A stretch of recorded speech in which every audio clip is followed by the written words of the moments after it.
A Glimpse into Chamadao by Adithi, World Cultures. Tea, a drink that most people across all cultures enjoy today, has its origins in southern China. The ancient Chinese started growing tea from around the 10th century BCE. It was one of the most widely traded commodities in the Silk Road and has been responsible for the growth of many cultures around it. One of the most important trade routes in history is the Silk Road. The Silk Road connected cultures of the East and the West. Along the Silk Road was a route where tea was traded for horses, primarily between China, who was selling the tea, and Tibet, who was trading their horses for the tea. That came to be known as the Tea Horse Road, or Chamadao. There were other commodities like sugar and salt that were traded along this road, but they weren't as common as the tea and horse trade. The ancient Chinese people who had ample tea growing in various regions in China traded to the Tibetans for their valuable horses. They even traded their tea to lands all the way to India. Tea was commonly grown in southern China. It grew mainly on rainy hillsides. Tea that was traded with Tibet was being made from the plant's leaves, twigs, and stems. It was then compressed and shaped into a large block, or a brick. One Tibetan horse was worth 130 pounds of brick tea. The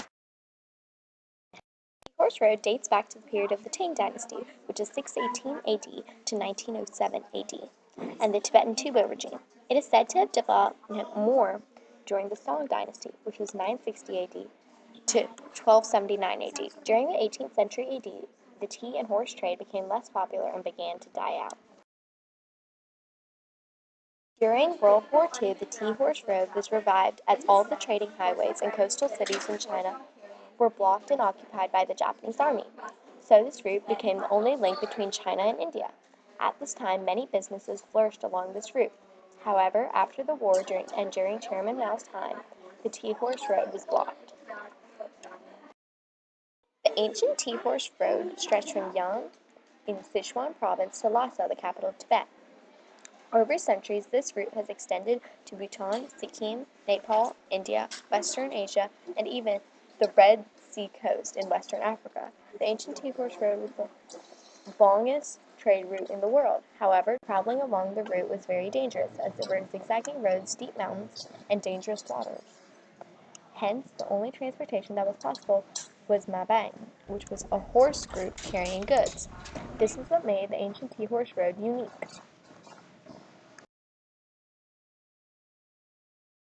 The Tea Horse Road served as an important bridge for international cultural and economic exchange between China and Tibet, and places even as far as India.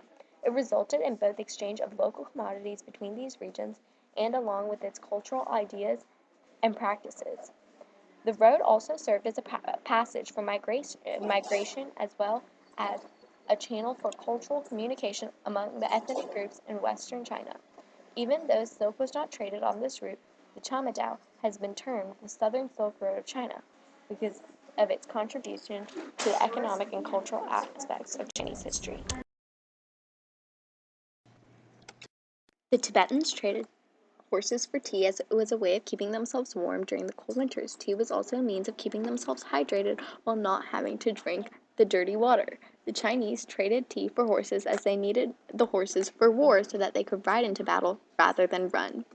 The amount of trading for tea and horses between the Chinese and the Tibetans grew during the war between the Mongols and the Chinese as China needed more horses for the war.